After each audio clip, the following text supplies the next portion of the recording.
back into open session at 9:35. So moved. Is there support? Support. Got a motion by Mr. Tominello, a support by Mr. Batanti to enter back into open session. Discussion, board members? Hearing none and seeing no public comment, Mr. Witt, will you please take the roll call? Mr. Tominello? Yes. Mr. Batanti? Yes. Mr. Brado? Yes. Mr. Capro? Yes. Mr. York? Yes. Mr. Witt? Yes. Mr. Verkest? Yes. All right, next on our agenda is item F5. Board members, at our last regular board meeting, we discussed the option of outsourcing the assessor responsibilities to Assessment Administration Services LLC, or AAS. I was directed to prepare and review a contract for the service and bring it before the Board of Trustees for their review. I believe we should execute this contract and outsource the assessor's duty to AAS. Board members, I did have the attorney look it over. I had a discussion with the contracting firm relative to a start date, as well as, I think there was a small typographical error of some sort, but no big deal. It was just a misspelling of one name, but Mr. Huth, you'd indicated contract's good? Yes, sir. Okay. So I suggest that, or propose that we should execute this contract and outsource the assessor's duties to AAS. I'll remind the board that, I guess I should know where that spot is in here, but under item 7A, termination, the agreement may be terminated by either party, either party may elect to terminate this agreement for any reason upon 30 days written notice to the other party, and the township may immediately terminate this agreement in its sole discretion in the event of the contractor's gross negligence or gross dereliction of duties, the conviction of a crime by one of the contractor's principals, or other circumstances that defeat the purpose of this agreement. So we do have an out. This is an opportunity for us to try the outsourcing of a department. We've had good references from the contractor. I should say from customers, current clients of the contractor. And knowing that we have the chance to get out, and we still remain, we still have 75%. So our assessing department was 4 employees. Right now, we're down to 3. We're filling this one position, so we haven't gutted the department. If it doesn't work, we're really not far behind. But if it does, we anticipated about $23,000 in savings. Well, 13,000. Make a motion to execute the 3-year contract with Assessment Administration Services LLC for the responsibilities of the assessor at an initial cost of $90,000 annually. All right, is there support? Support. Support. We have a motion by Mr. Witt with support by Mr. Batanti. Discussion. I thought you were gonna, all right, well, I thought you were gonna talk about it. So we're back to the issue, the closed session was about, related to this item, was that, prior meeting, it was brought up that, this obviously you have to bargain it, with the union, and, Mr. Verkest, bargained, $10,000 out of the $23,000 savings to give to the, I believe, the 3, there's 3 in that union, I believe, right now. They're all water sewer employees. It'll likely be 4. Well, it's after 3 the right year. now, and we have a building official who is not in the union, in this particular union. And then in year 2, we'll be giving them $7,000. So, saying that being said, with this $90,000 contract to this company, we're only gonna be working 3 days a week. We're now paying 90% of the cost of having a new assessor and only getting 60% of the work. Now, while I understand that we're now no longer have a union position as assessor, that doesn't even make sense to me at this point. 60% of the work for 90% of the cost. That's not a good deal. It's not 60% of the work. They agree to do 100% of the work of the assessor position. Well, they're gonna come in 3 days a week, which means that 2 days a week, residents cannot talk to an assessor. Correct? That's what I read in the contract at the last meeting, right? If you'd like, I'll The speak to that. Are you well, asking you or don't no? even need to respond to me, Okay, because we'll just get in a big argument. all right. And you'll just talk around the rosy on me. The residents won't have access to that assessor. We can go hire a new assessor at $113,000, who's here 5 days a week. I don't have to pay anybody in the union, I don't have to do anything. So my opinion is, we should go hire a new assessor and call it a day. And not be paying off people, not be bribing people. And if we did, we certainly should have negotiated better. And I certainly would have walked in there with a much, much lower number, maybe $1,000 or $2,000 rather than $10,000. Doesn't even make any sense, give half of the savings.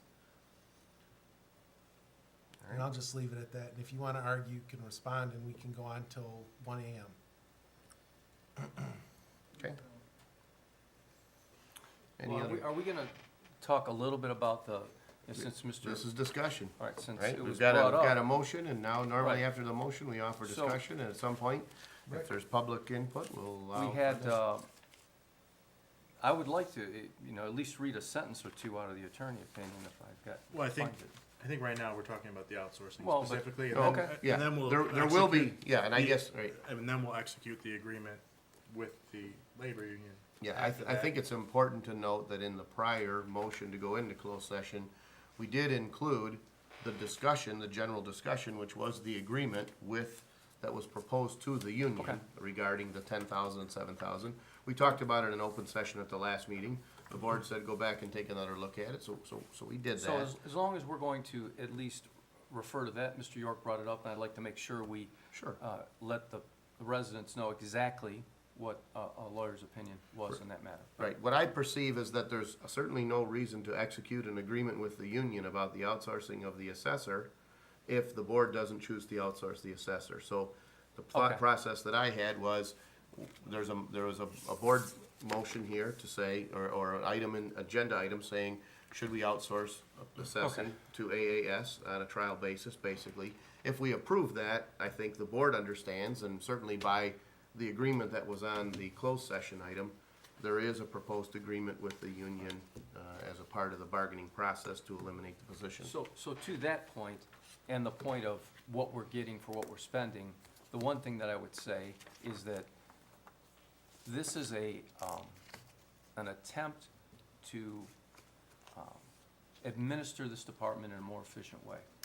The fact that we have the opportunity to get out of this contract with 30 days' notice, I think is the absolute key to this.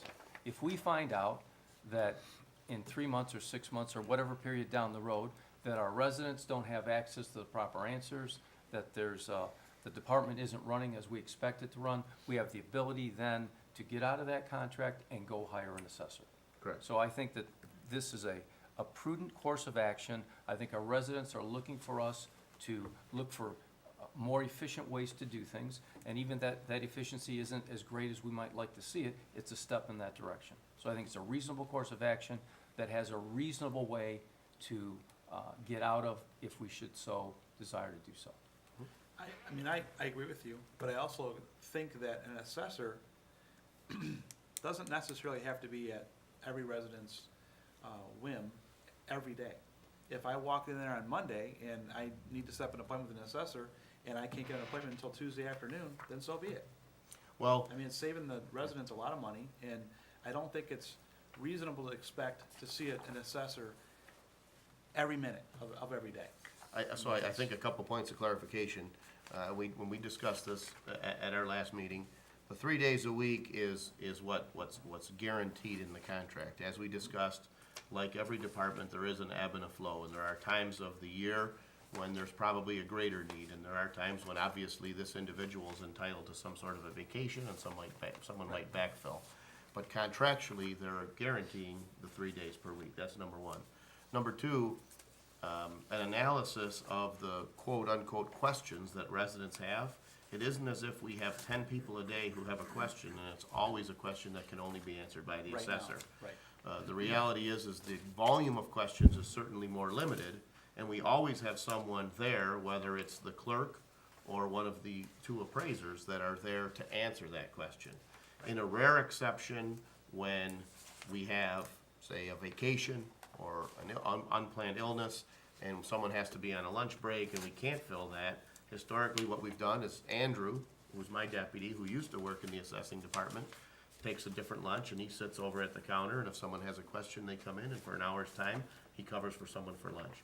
But again, the vast majority of these are things like property transfer affidavits, or, hey, how do I handle this, or how do I appeal this? The vast majority of questions that residents have are the kind of questions that after, a month or two in the department, any one of us could answer. But there are a narrow amount of questions that sometimes come up that you say, well, I can't answer that on the spot, and it may be a question for the assessor. Is there any other discussion? Biggest part of that job is dealing with the tax tribunals, which this board probably would never see. All that back work, and I deal with her all the time, so All right, I think there's a lot more to it than what you're giving credit for.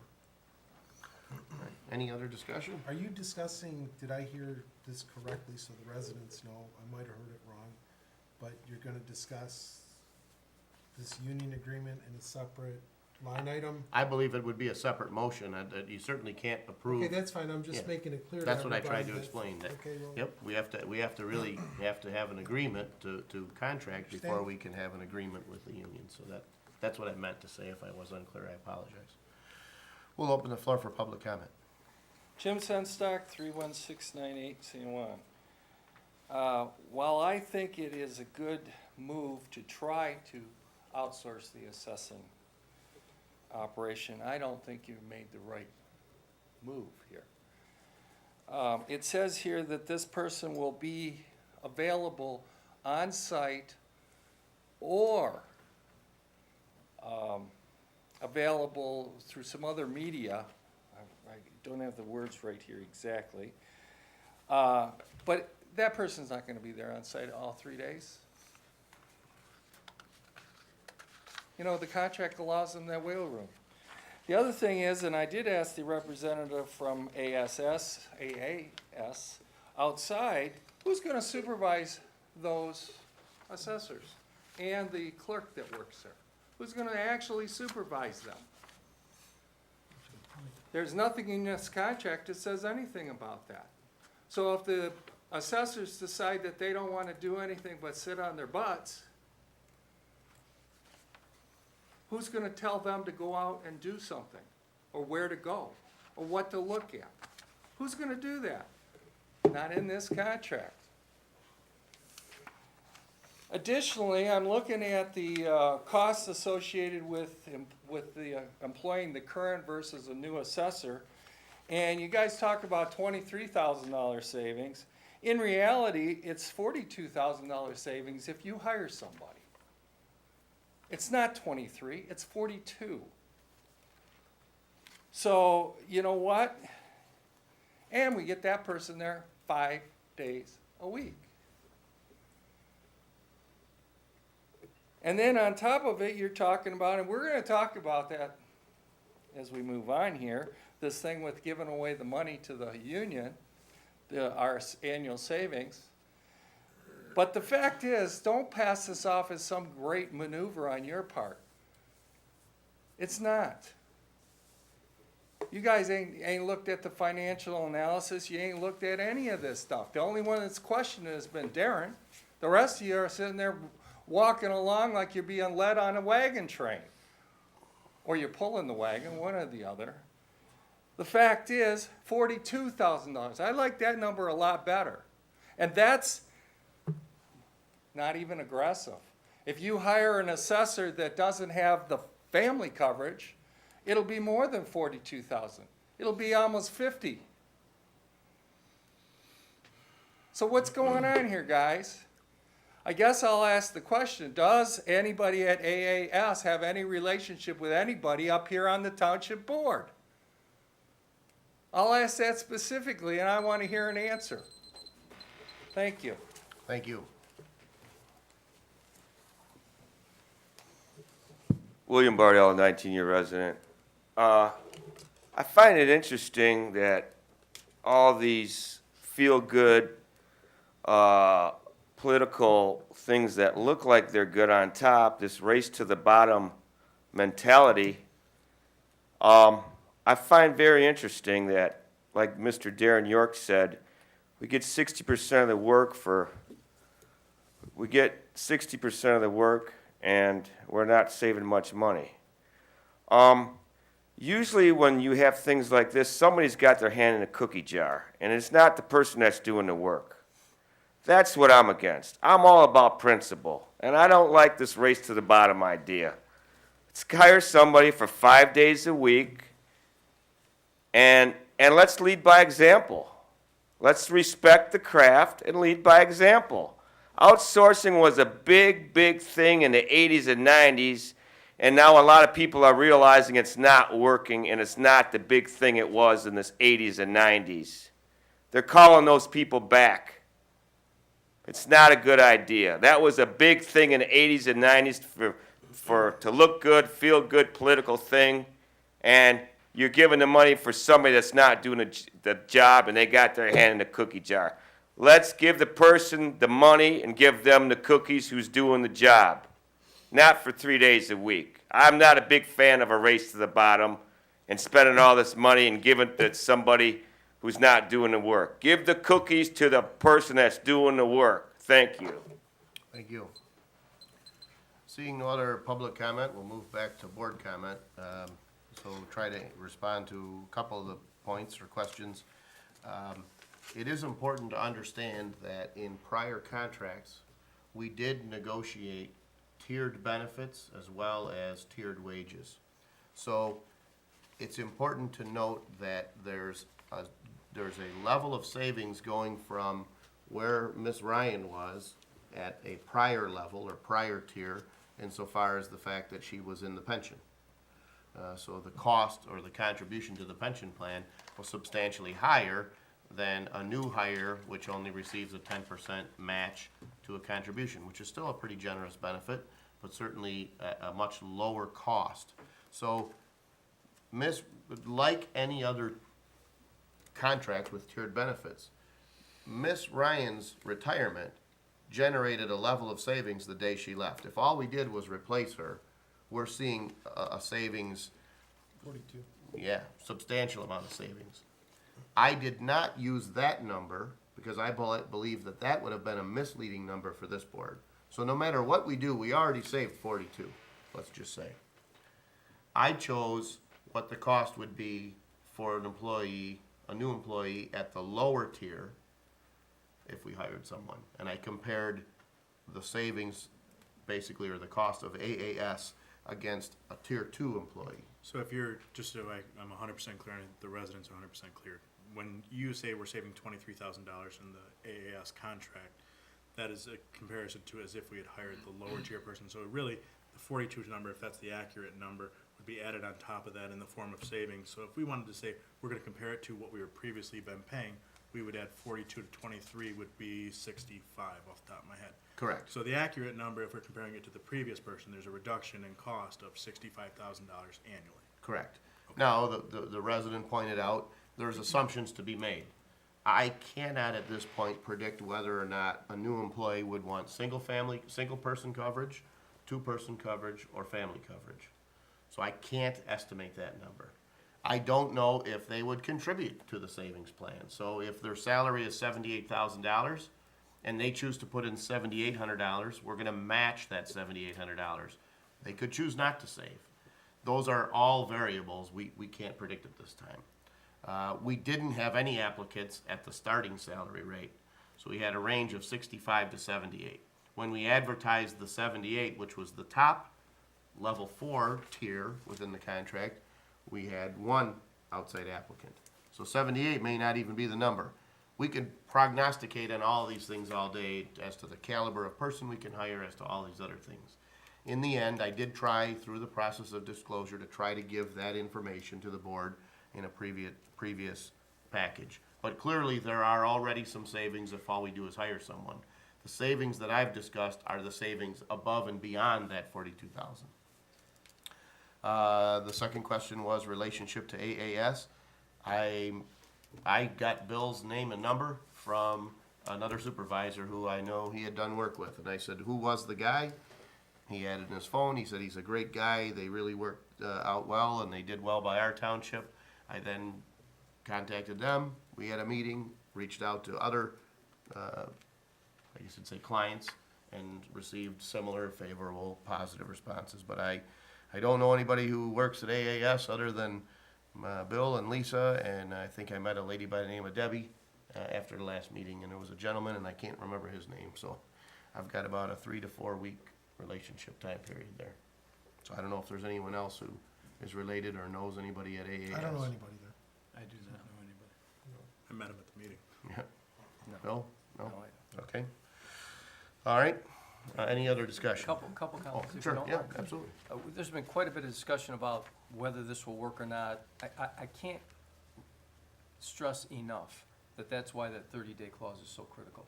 If we find that our residents don't have the service they need, if we're not getting the supervisory attention that we need, we have a way to get out of it. The other thing, in the contract, although we keep referring to the 3 days per week, the point right below it says, any as-needed consultations. Any as-needed consultations. I interpret that to mean that if one of our assessors has a question, they contact, and there's nobody in the office that day, they contact AAS for an answer. I'm assuming that's the way this will work. It's actually, probably actually a better situation because there is a pool of assessors at AAS that they can pull on if our dedicated assessor is not available. And So I, actually, that's, you know, But, and not to interrupt your train of thought, but the point is that these are all very good questions and they're unknowns. I perceive that I have a contractor who's performed well with every other municipality that I talk to, and they've said, we haven't had any problems, which gives me enough confidence to say, hey, if I got a 30-day out clause, I'm willing to give it a shot. Exactly. With a long-term goal of some savings there. I've talked to our assessors. I met with them. Mhm, the appraisers. The appraisers, excuse me. And they actually know the folks at AAS and felt comfortable with them. So I think our residents should know that as well.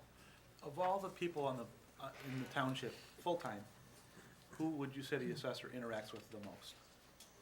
Treasury, Your department? yeah, absolutely. Yeah, I don't know that I would agree with that, but I don't, but, you know, to what extent, that's hard to say. I mean, there's interaction with all departments. I mean, you know. Are you okay with them working 3 days a week? I don't know how this is all gonna work out. I'm just taking everything, I'm just looking at the cost. Look, if this was 60 or 70,000, it would look much better to me than 90, right? Well, The bigger that aside, savings, though, right? As far as just the days, All right, 3 so days a week, this is is, it and okay? I wasn't gonna bring this up, I figured I was gonna bring it up later, but, you know, there was a question on who's managing these people, right? So there are, as an assessor, for example, right now, Carol doesn't, you know, she doesn't assess swimming pools, she doesn't assess finished basements and some of these other items, you know, and I don't know where that started or whatever, it was much long before I was here. Now, do these people come in and just say, oh, we're gonna assess A, B, C, D? Are we managing that? Are we not managing that? Is that their decision? Is it this board's decision? There's some of those items that, cause a new assessor is gonna see things differently than what Carol did or what Right. our procedures are right now. All But that would aside, be though, true right for a this- new hire, just the same. I mean, But all literally, right, there's I a mean- process of kind of learning the ropes, no matter what physical Right, person right. sits I there. mean, Yeah, that is an all, issue. all could that be an aside, issue. though, are you okay with that person working 3 days a week? Since that person interacts with you more than anybody. Well, I mean, they interact with everybody, right? But, you know, it's their decision and it's the contract. I'm just saying that there are times of the year certainly that the citizens are flooding that department with calls. Sure. There's no doubt about it. Just like mine, there's certain times of the year. Right. And those are, you know, when the assessment notices come out mostly, and there's the tax tribunal stuff, which takes an incredible amount of time. You know, sometimes it is more than 3 days, sometimes it's, you know, Carol, you know, as well we know, we're paying her overtime because she used to come in here on Saturday and Sunday. We Well, paid you didn't that- never paid her overtime. Well- She gets to receive the salary, but it's Well- reflective of a certain amount of time. Back, Adam negotiated that contract, using that negotiations when we raised those rates from, I think there were 60,000 to the 80. So the That- busy we times baked of the year, in- we could have them come in baked more in often. that, they Could we baked do in that? that overtime. If it's a busy time of the year, we could have that person come I'm in, we sure could they just will. talk to them and say, They- can Oh, you I'm come sure they in, will. send somebody in more often? They've indicated as much, that Okay. there are I certainly. mean, I don't know how there this are- is gonna work any more than anybody else at this point, to be honest. I couldn't even answer those And questions. I can tell you, I mean, we are fortunate to have some highly skilled, field appraisers Right. who have done a lot of that continuing ed to be able to answer a lot of the questions that, and you could be in another community, they would be more of a lower level appraiser license. We have highly licensed appraiser, you know what I mean? So we're getting a lot of that service with the staff that we still have on site, so. My biggest concern is the person that interacts with the assessor's department the most is the most concerned about that person performing their duties 3 days a week versus 5. But, That's my biggest concern. and I just wanna so follow that's up why on, I'm asking you on if the you're okay 3 with days that. of work is probably a misleading way to phrase it, I based understand. on the conversations that we had with them. Just because there's one person in there. Right. They have a staff of people who may be working on all draw our from. tax tribunals off-site or something like that, is the way they explained it. So it's not just that one individual sitting in the office, it's the firm as a whole doing the work. Similar to where we pay an engineer. We only see Dave sitting in our meeting, but he's got Staff of people. planners, he's got surveyors and all that kind of stuff that are doing other stuff behind the scenes, so. Right. So for example, we'll talk about tax tribunals, right? You know, who's deciding on what we're gonna do with those? Right? Is it somebody at AES? Cause the assessor right now is the one that decides if she's gonna take something to tax tribunal. I don't know, she might talk to you, Ken, cause Certainly. you're her manager. Right. But, That you know, conversation. I like don't that know how better. that's gonna work. I like that better because now we have a staff of people that are maybe bouncing ideas off of each other in their own offices about the tax I- tribunals. There's more than just one I guess I person. look They're at- just as qualified, if not more qualified than Carol Ryan. I- No offense to Carol Ryan. I but disagree. I think that having a direct employee when you're dealing with the tax tribunals is much better than having a private company. That certainly someone can slip a couple $100 to them and they can just say, oh, here's your assessment, and no one will ever be the wiser, cause that's how it works.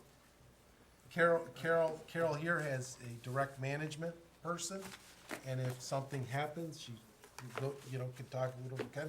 We've had some of those cases brought here to this board, where Carol has asked us for, some money to, get a appraisal or something on some of the properties. I don't know how that's all gonna play out. Well, I think But that's the key.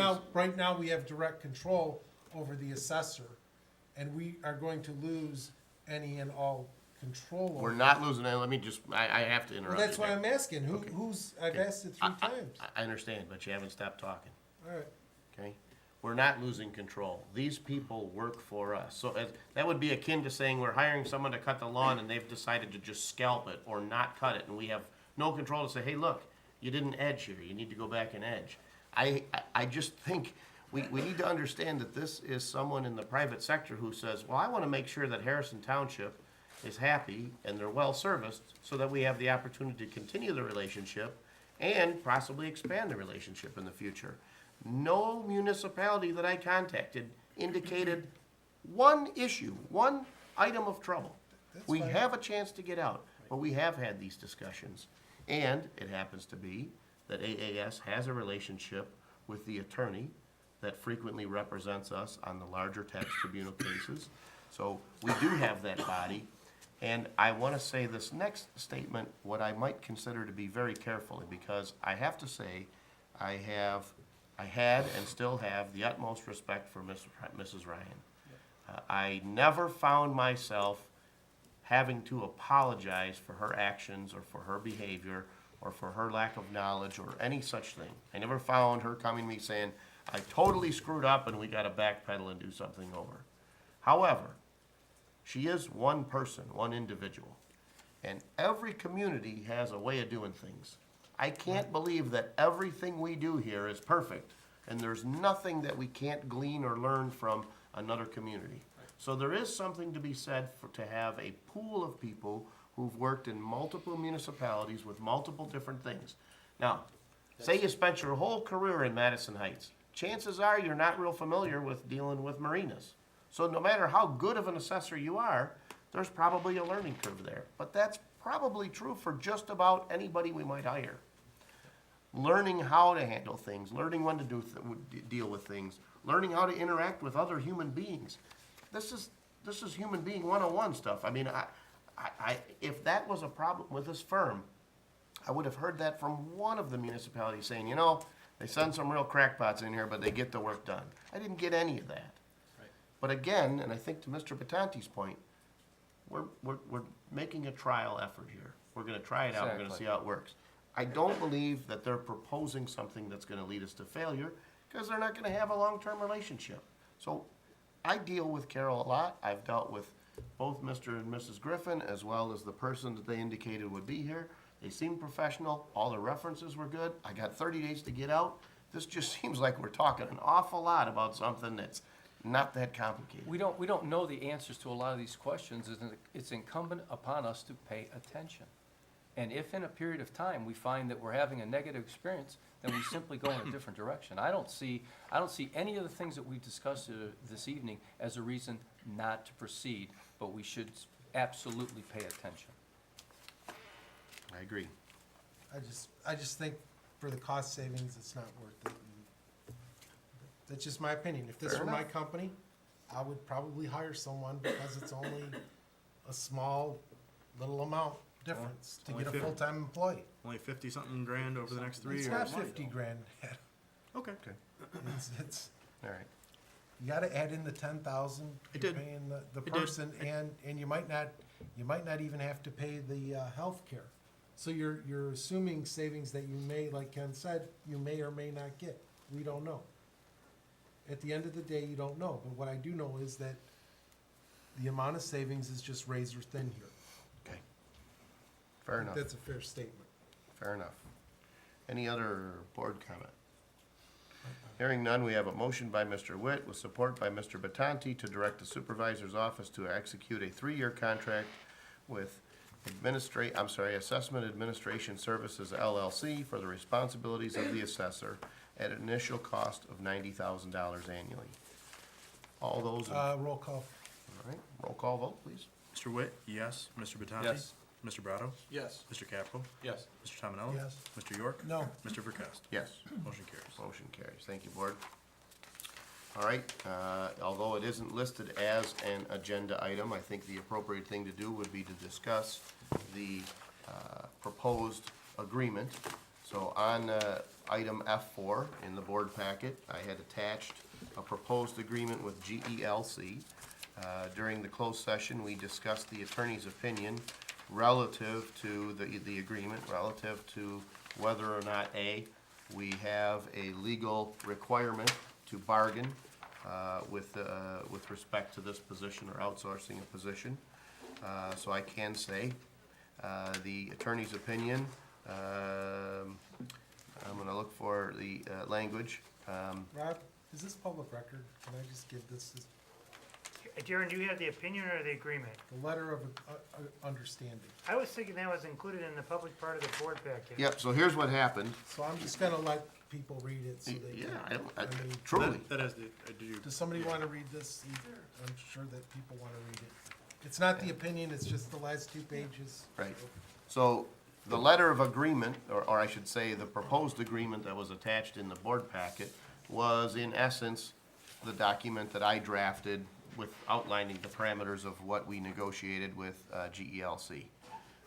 The letter from the attorney had his opinion relative to what he thought of the agreement and what our expectations were.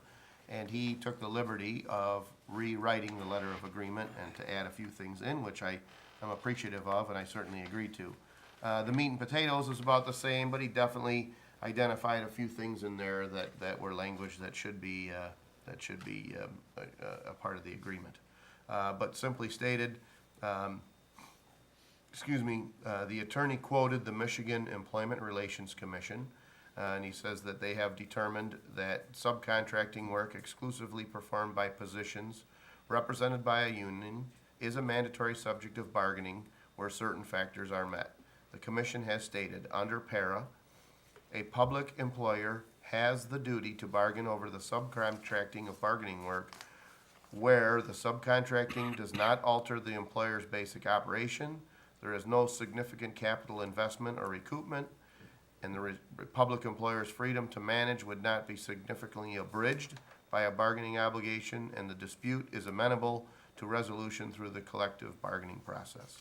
So first and foremost, we do not have the right to impose the outsourcing of the assessor's position and so on. purposes of stating it publicly, at least that was a part of it. There's case law stated in the letter, and so forth, and goes on to give other opinions. But the proposed agreement is, in a nutshell, that the township will provide a total sum of $10,000 before taxes, which will be divided among the members of the bargaining unit at the discretion of the union if the subcontracting of the assessor position continues for more than 1 year, measured as 365 calendar days. And then the township will provide a second sum of $7,000 before taxes, which will be divided among the members of the bargaining unit at the discretion of the union if the subcontracting of the assessor position continues for more than 2 years. The township will pay a prorated share if the outsourcing is terminated before those anniversary dates. There will be no additional payments, and basically after 2 years, they're out, they're done. So the union agrees that the assessor is no longer a covered employee as it pertains to Article 1 of the CBA, and agrees not to seek representation of the assessor or any successor position in the future. And then there's some other language in there, and agrees not to file agreements, so on and so forth. So ultimately, based on the fact that the last one was approved, we'd be looking for an approval to execute the letter of agreement regarding the assessor position as presented to the board members. Ken, reading the opinion, does that now make it public record? I did not read the opinion.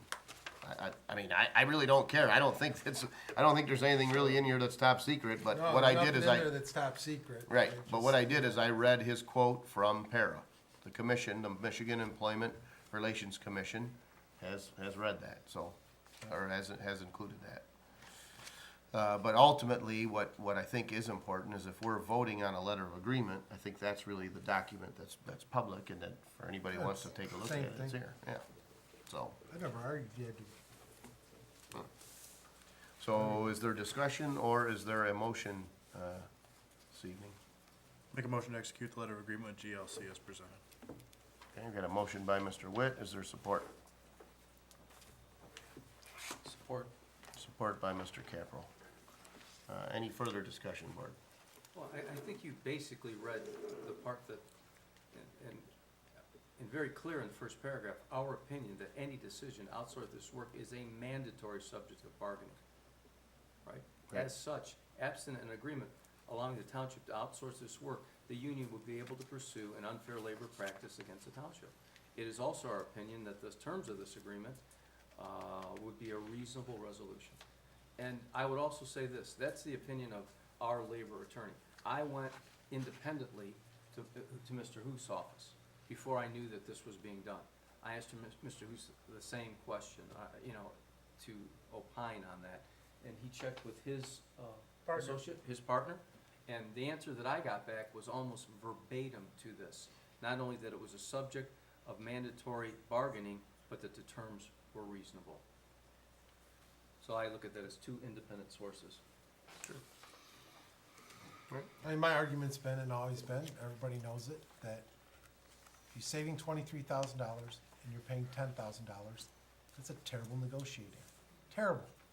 I would've walked in there and said $0, and then moved up from there in $500 increments, even if I was gonna pay them off. I never would've gotten over $2,000, I would've walked away. And then you can go back and renegotiate it later. You know, to just walk in there and at the last meeting say, oh, it's $10,000.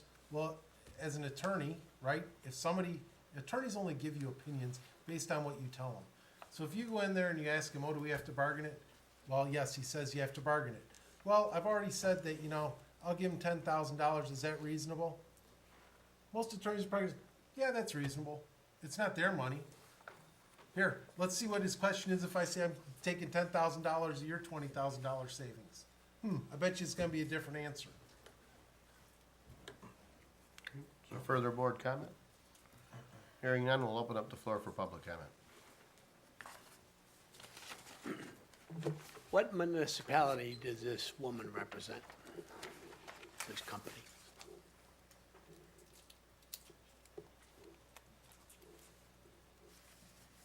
I would compare this situation that this board is facing right now to a volunteer fire department. You can come in, you're gonna get paid this kind of money, but you can come in when you want to. But when we call you, you should come in also, but if you don't, there's no penalty to it. Right? We need to have a resolution to this to fulfill this vacancy in the township. It was a full-time position, it should be a full-time position now. The savings is $20,000 plus the payola that you have, so you're taking 2 steps backwards and a half a step forward, and it's not worth the cost. I think it's a poor business judgment. Thank you. Thank you. William Bardell, 19-year resident. I just want to say, this was a terrible negotiation. If you would have got this for $60,000 for 3 days a week, that would have gave you some wiggle room. But you cut it real close to the bone, and this is not a good deal. This is terrible negotiating. Thank you. Thank you.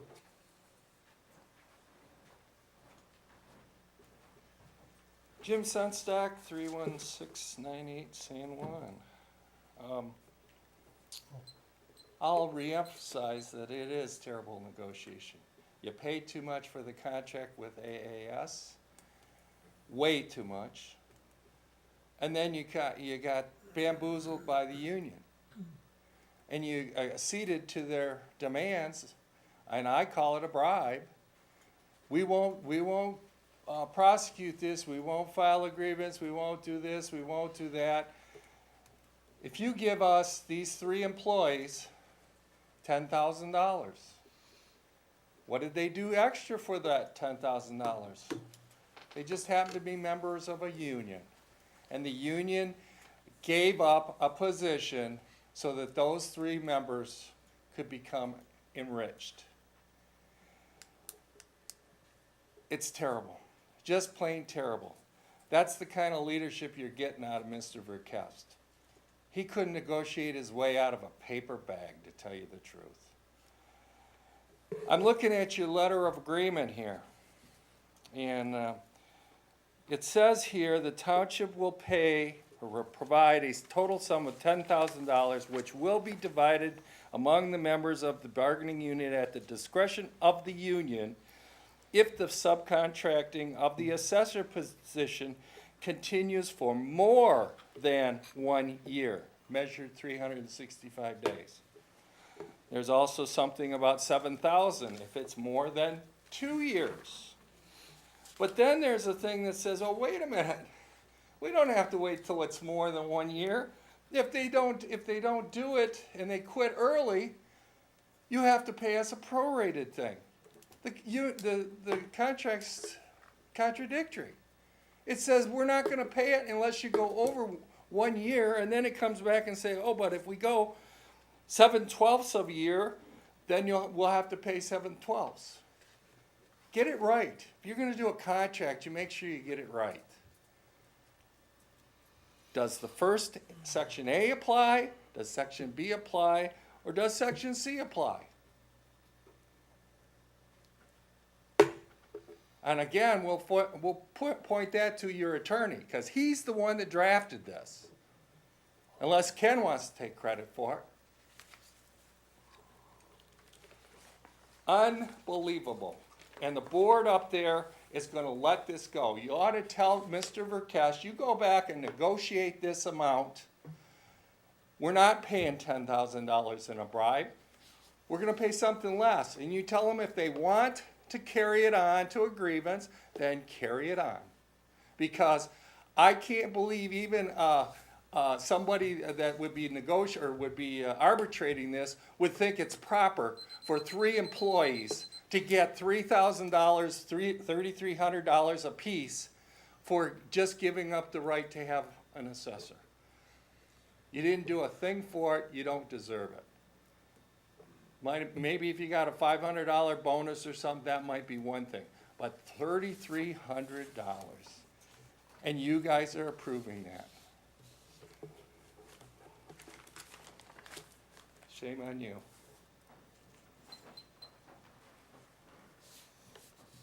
Bill Servil, resident. One thing you said, if I heard you correctly, was that if you do this, that the union has no right to ever negotiate for that position.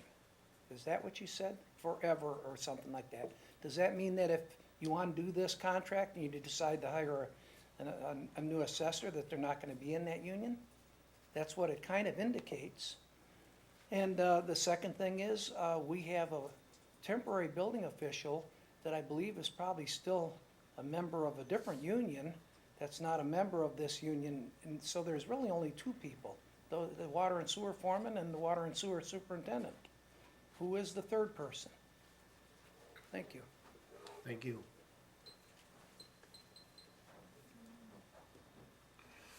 Seeing no other public comment, we'll close the floor for public comment and move back to board comment. I'm not certain of the question, what municipality does this woman represent? She represents no municipality, but I know that she has worked for a prior municipality. Miss Griffin, I'm not certain. Mr. Griffin is with either Bloomfield, West Bloomfield, one of the communities out in Oakland County. The lady that they identified as the person who would be assigned to Harrison Township is currently employed or just in the process of retiring from Shelby Township. But again, they have staff from multiple municipalities. Which municipalities do they represent in the sense of other communities?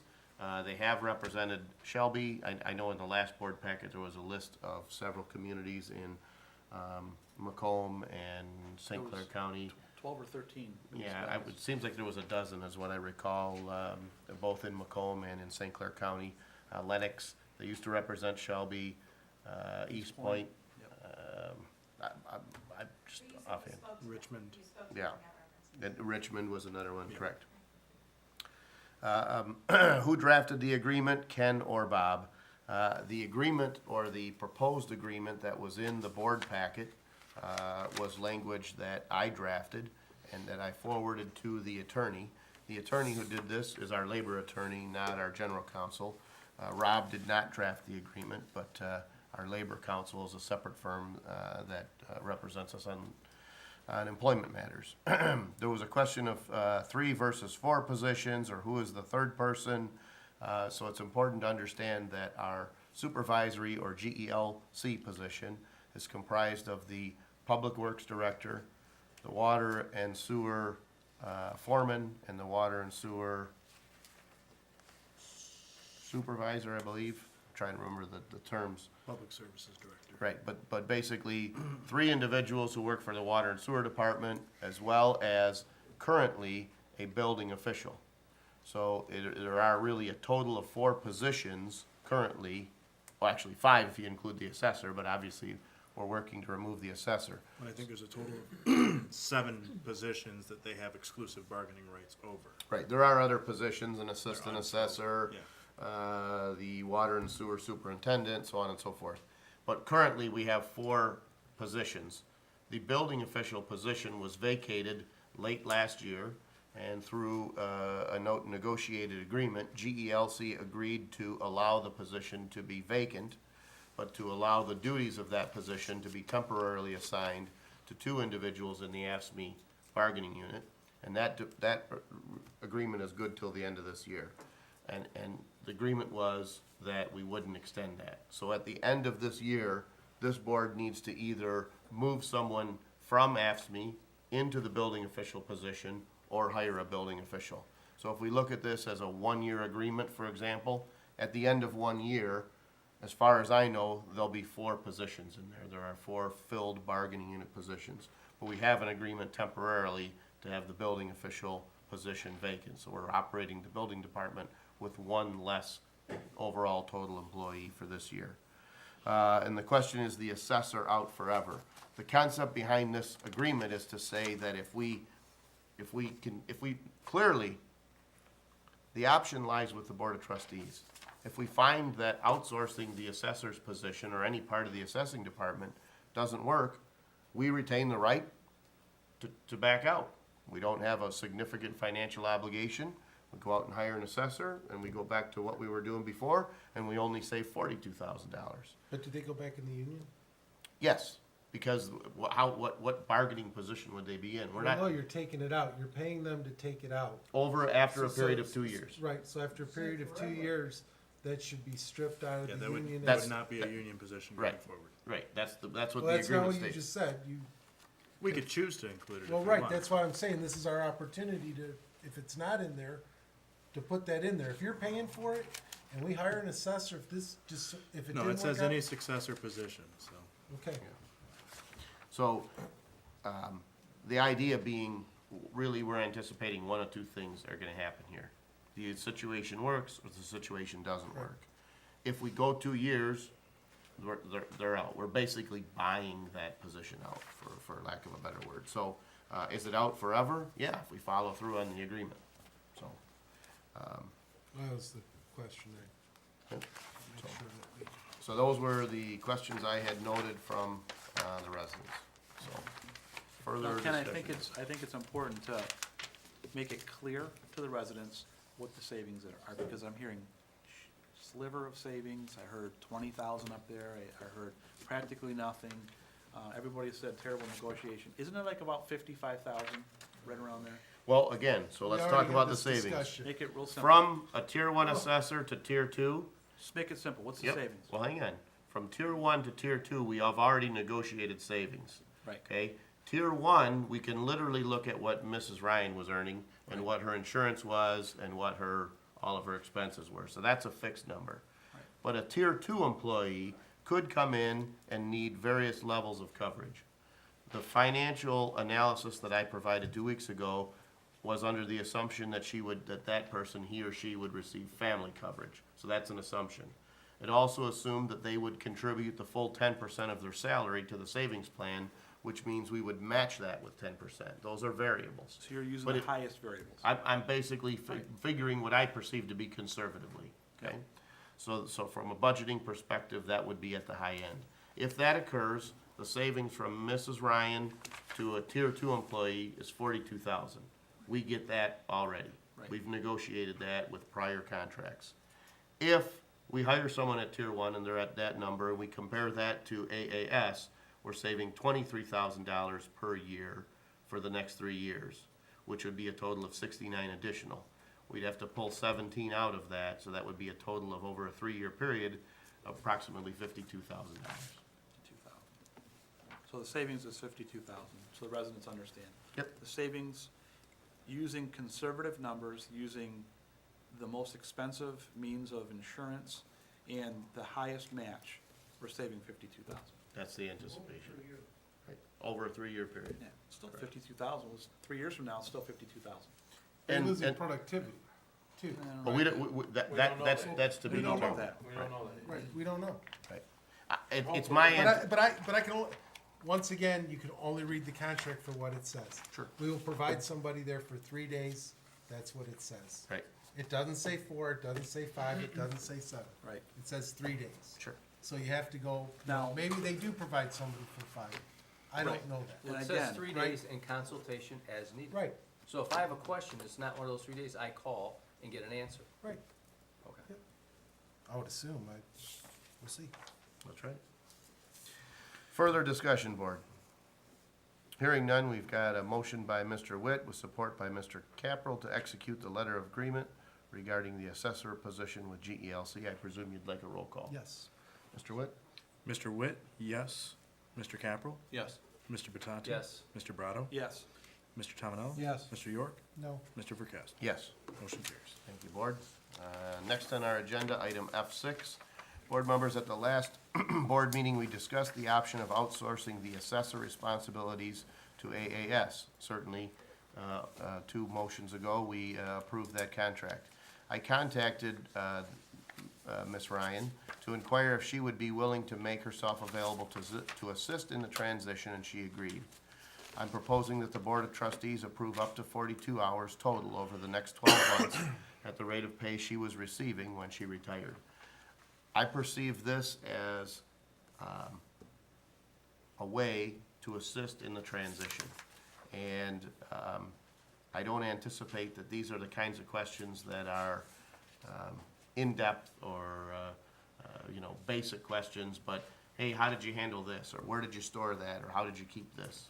If I don't provide this coverage to AAS, I don't anticipate that everything falls off the table. I do anticipate that it would make the transition more difficult. And I do also know that, like most of us, if you've been in a position for, in Ms. Ryan's case, maybe, 10 years or so, I'm guessing, I'm not sure exactly, 10, 11 years, you take a certain amount of ownership to it, and you want to participate in the process of handing that off. So this is a scenario where maybe, say, hey, can you come by for a couple hours on this day, or can I call you, with a question on this or that, or something like that. I don't think it's reasonable for us to ask Mrs. Ryan to provide that time uncompensated. So I'm asking for a total of 40 hours over the next 12 months at the rate of pay she was receiving when she retired. That total cost adds up to be $1,639.60. So I'm asking the board to approve about $1,640 total over the next 12 months, so that maybe when we get to March and the Board of Review and the individual who's representing us from AAS says, hey, I've got a question, how did you handle this, or what did you do in this situation? That they should be comfortable to call, and Mrs. Ryan should be comfortable in saying, well, she's being compensated for any time she might spend helping with that transition. Motion to authorize up to 40 hours at $40.99 per hour over the next 12 months to Ms. Carol Ryan to assist in the transition for the assessor. I've got a motion by Mr. Batanti, support by Mr. Tominello. Discussion? Hearing none and seeing no public comment, all those in favor signify by saying aye. Aye. Those opposed, motion carries. Next on our agenda is public comments. We accept comments on any subject. We ask that you limit them to 5 minutes in length. Anybody?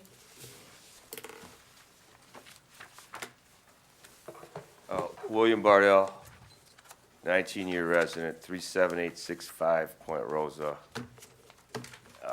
candidate for trustee here in our wonderful township of Harrison. I'm wondering if anybody saw the article in the Sunday Macomb Daily. The name of the article is Beach Closings, Sign of the Times.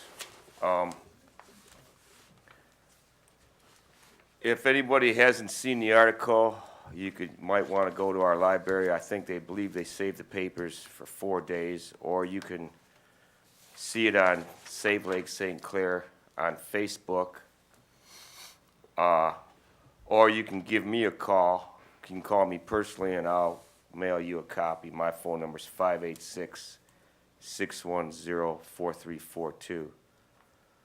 I want to talk a little bit. For those that don't know me and don't know what I'm all about, you can go to William Bardell for Harrison Township Trustee to find out what I'm all about, or you can call me on my phone at 586-610-4342 if you have any questions. Or you can just look at the videos from the last, 4 years or whatever from the township meetings. It's on YouTube on our Harrison Township website. I reached out to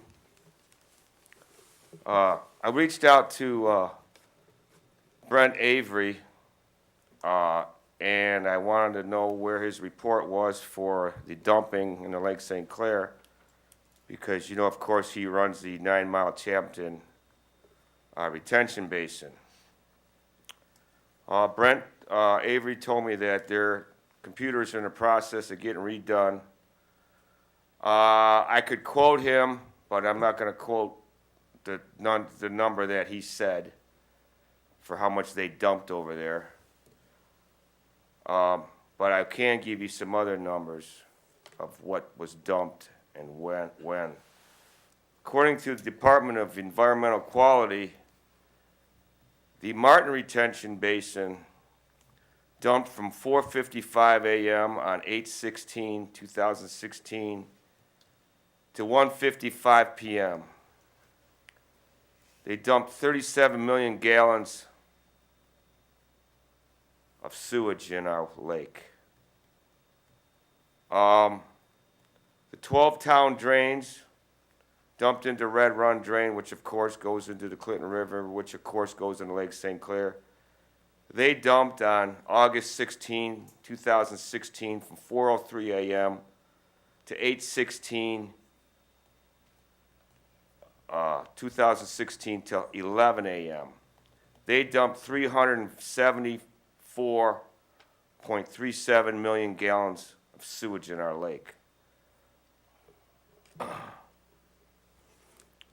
Our friends in Warren at the 9 Mile Pumping Station, they dumped on 8/16/16 from 3:31 a.m. to 7 a.m., and they dumped 1.5 million gallons of sewage in our wonderful lake. And I can go on and on and on. I'm not going to do that. But I would like to ask everybody, if you can, to check out SaveLakeSt. Clair.org or Save Lake St. Clair Facebook. This article will be on there. And there's a lot of interesting things in this article. And if you have any questions or you'd like any commentary from me or anything that I know, you can give me a call at 586-610-4342. And I've got a lot to say about this article, but if you've got the questions, I will answer them about this article and everything that I found in my research and everything that I know about the piping industry and infrastructure, what I know. So thank you very much. Have a wonderful evening, members. Bill Serville, resident. Couple things. First off, I'd appreciate it if, when you decide to try to design an addition to the senior center, that you have some more public input into it. You know, tonight you passed $200 and some thousand without even a diagram of what you're doing. I would have appreciated more from you.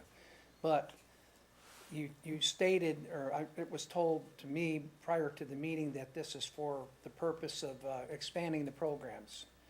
But I believe that it's probably overkill to put 5,000 square feet, if that's what I heard was the addition was going to be on that building, without knowing what you're gonna put into it. I think you're putting the cart before the horse. But that said, I'd like to remind you that the library is actively pursuing a different building because they claim that building they're in now is not large enough for them. And once they move out, we're gonna have our meeting hall back again. So that will mitigate need somewhat for expansion of the senior center. Enough said about that.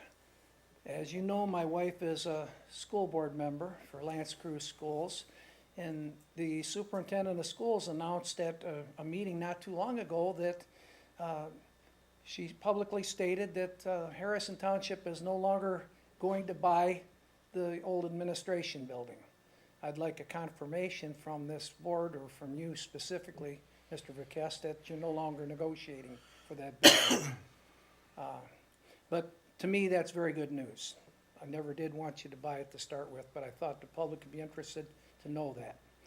Thank you. Thank you.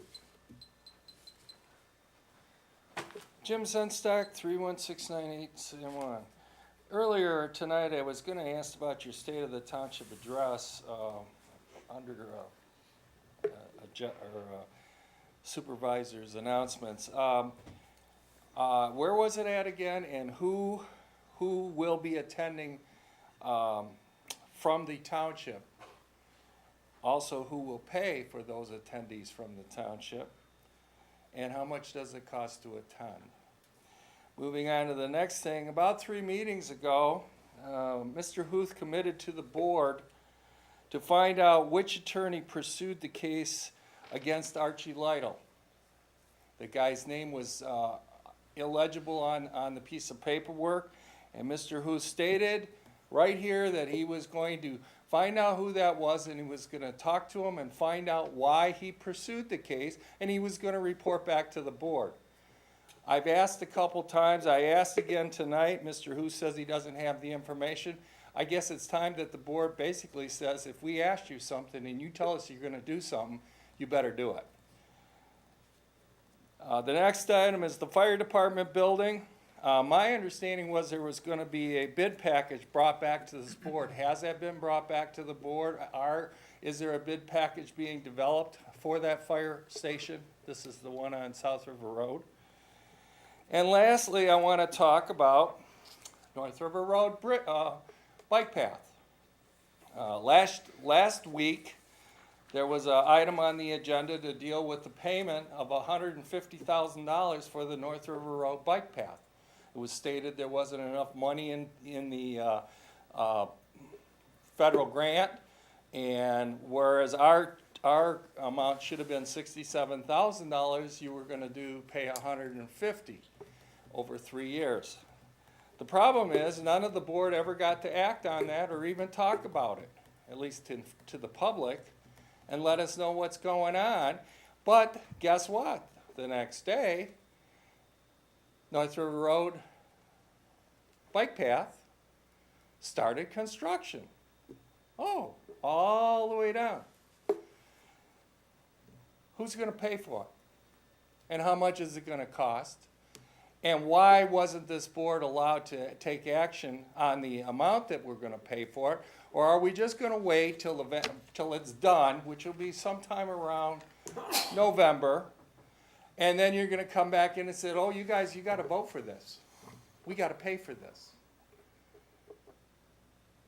I don't think committing to $150,000 plus 60% of the overages is good fiscal management. This board committed to $67,216, and that's all you should be paying for that bike path. I really don't care if Macomb County wants to connect that bike path up to the one they propose in Selfridge Air Force Base across the lake. That's not my problem, man. You want it, Macomb County, you pay for it. Why should we constantly in Harrison Township be paying for basically people to be able to use the bike path that don't live here at all? So I'd like an answer on when are you going to inform the board exactly how much they're going to get zapped, or you're going to try to zap them for, on this bike path, because it's going right now. And it looks like it's going to be very expensive. They're putting water drainage things all the way along the pathway. It's going to all be enclosed pipe and everything else so they get drainage off the road, because otherwise they won't. So it's going to be pretty expensive. That might be part of the 60% of the cost overruns you're going to end up paying for. So I think you should be asking your supervisor, who took it off the agenda last time, what's going on? Thank you. Thank you. The bike path, Mike Rice, North River Road. The bike path is really disturbing to me. The purpose of the bike path is to allow the community to utilize the lack of sidewalks in this town and to exercise and to get about the community. Well, if anybody that lives in the community transports on North River Road, they will clearly see that all the brand new shiny fence that's in there.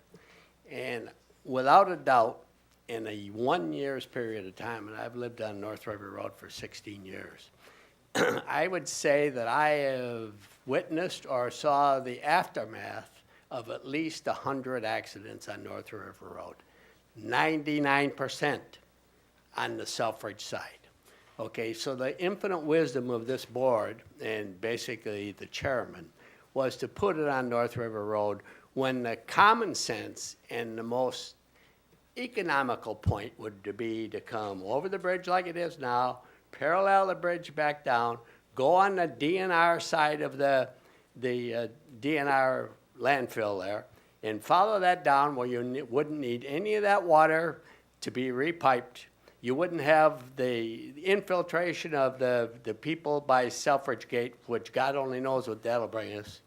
And you would be able to go down North River Road without spending that fortune, all right? But it doesn't seem that economics running this decisions that this board makes. Mostly, it's preferential treatment.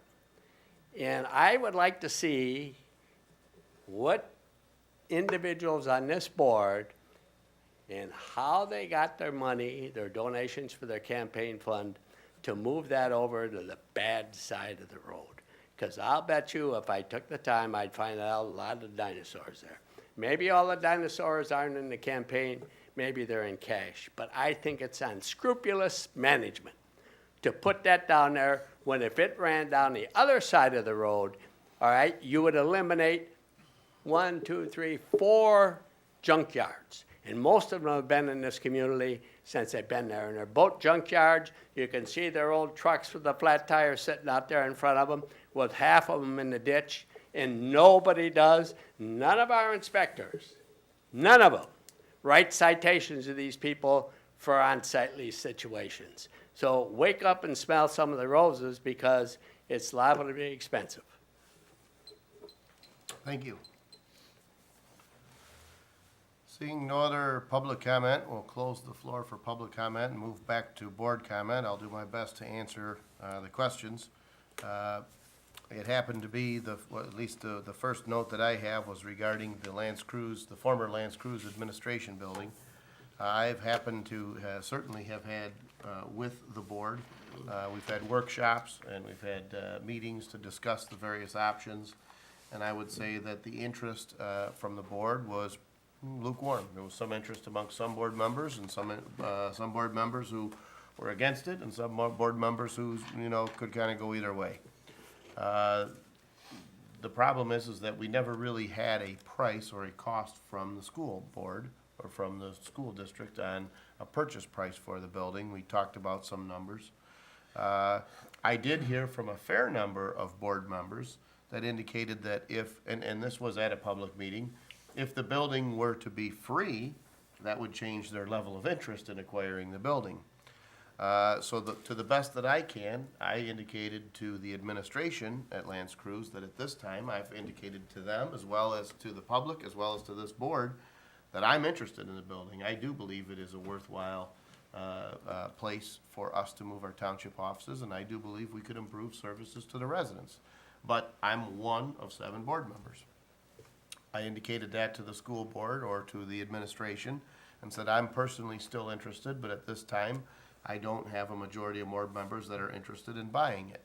I've talked to some school board members that have an opinion that there should be some other arrangement, or there could be some other means or method of transferring the ownership of that property. But it happens to be that right now the district, I believe, most recently executed a contract with the teachers, but leading up to that, they know that part of that process is bargaining units will say, well, what are you doing here? What are you doing there? So my most recent conversation with the school board members and or the administrators is that I don't believe I have a majority of board members that are interested in purchasing it. I am interested, and I've maintained that all along. I said I believe if the school were to consider something a little more attractive, like free, I guess, that I think I would have a majority of board members that would be interested in acquiring that. The state of the township address is at Mac Ray's, September 9th. It's a morning event. I think it's 8:30. And I don't know offhand the cost. I don't pay for that. I attend.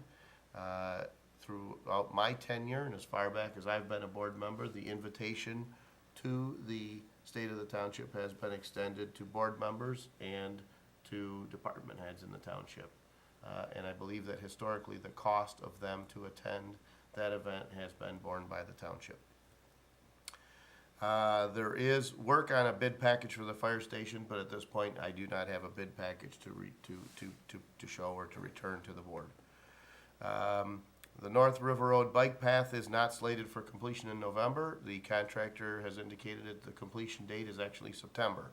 I know that they had about a 1 to 2 week delay because there was an issue with some monitoring wells, a total of 4 monitoring wells that were in the right-of-way that Selfridge Air National Guard Base maintains.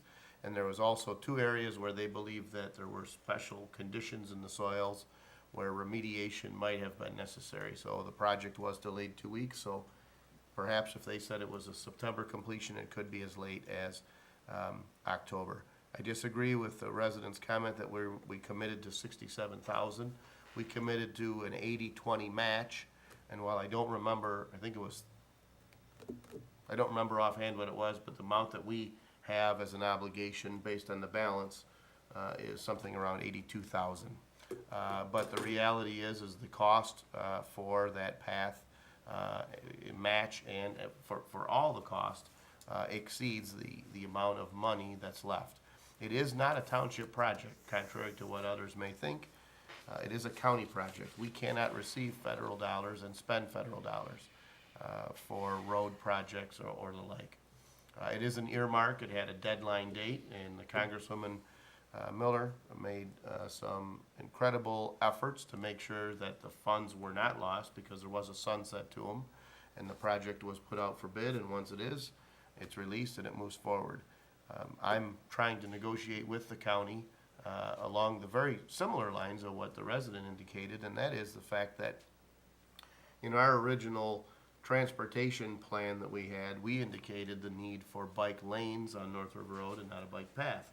And a majority of the board members, at least 5 of the 7 board members, were a part of the decision to say that we were gonna push from bike lanes to a bike path to accommodate the county's master plan of a 10-foot wide path that covers a 70-mile loop throughout the county, which I love the idea of and I'm supportive of, and I like the fact that it'll travel by several of the businesses in Harrison Township. And I do believe there are many locations in Harrison Township that are destinations on that bike path. But I'm working the best that I can to get funds from the county. It's worth noting that the county did pay for the engineering for this phase of the bike path, and they are covering the cost of the construction management. Each of those are typically 8 to 10% of the cost of the project, and the project was between $600,000 and $700,000. I don't remember the exact number. So somewhere between $100,000 to $130,000 is so far the county's contribution to the project. But I'm trying to see if I can get funding as well. The decision to put the bike path on the north side versus the south side of North River Road was not a township decision. It was a county decision. I don't have the right to tell them where to put the path. It's not our path. We don't own it. We're not building it. It's not in our right of way. The county negotiated the right of way with Selfridge Air National Guard Base, and they made the decision based on traffic control of where to place that path.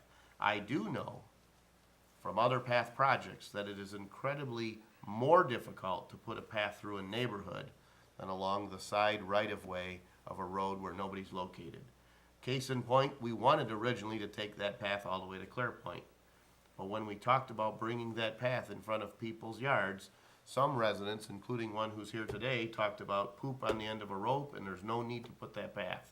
So to direct that path down Old North River Road just means that there's dozens of people that have the same objection that some of the residents of Venice Shores did. So I didn't oppose the county's decision to run the path along North River Road because I understood that in the interest of having crossings not mid-block but at traffic control devices, and in the interest of not intruding on any neighborhood unnecessarily, that path choice seemed to be the best to me. But no path location is perfect. It's a difficult process. But no matter how many accidents occur along North River Road, a 10-foot path that's any distance off the road is still safer than a young person or an adult or any resident riding their bike on the shoulder along North River Road, which does occur currently. So I do believe the path will improve safety, but there's no way to guarantee that someone isn't going to go off the road. It happens everywhere in the township. So I don't know if there's any other board comments. So I do have a board comment. You know, we were talking earlier about an attorney's opinion. You know, the reason why I have an attorney is I don't want to know the 100 reasons why I can't do something. I only care about the one reason why I can do something.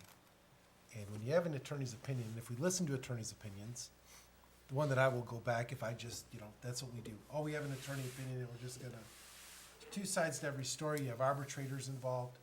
But if I listen to an arbitrator's opinion, we would have Sundog right now down on South River Road.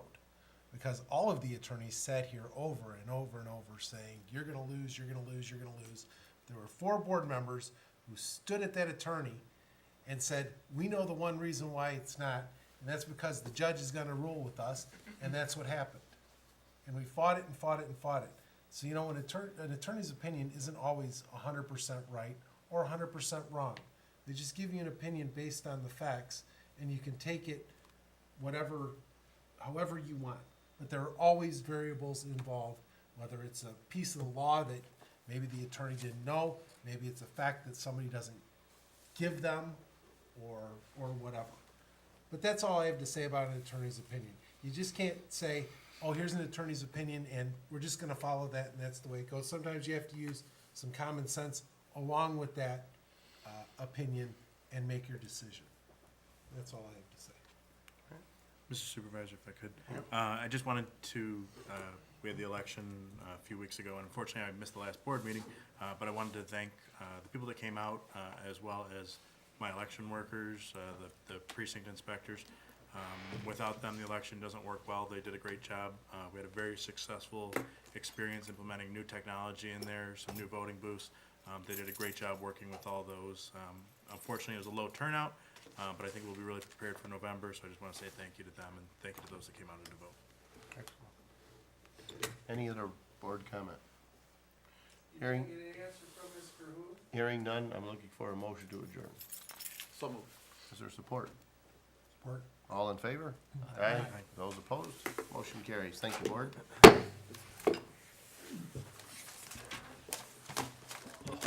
court would have that information, correct? What information? About who